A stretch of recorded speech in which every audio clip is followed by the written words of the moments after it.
Gibutyag ni DPWH 11 spokesperson ng Dean Ortiz nga magyan na ang northbound lane sa Tuganay Bridge Carmen Davao del Norte sa dili pa matapos ang bulan sa Marso 2026. Well, karong bulana, maagihan na nato ang katong ato ang tulay nagi-construct, no? Pero doon nagyapa yung mga trabaho unon pa.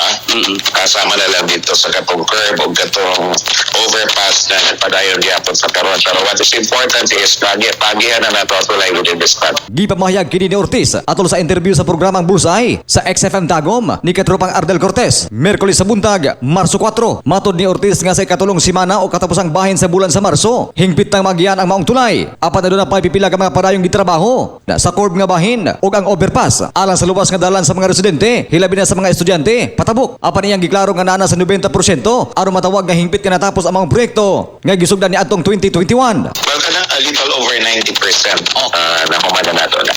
Kailan ko sure sa exact figure pero significantly completed na na siya. Kaya kaning additional na trabaho na lang man ang pagbutang nato sa overpass.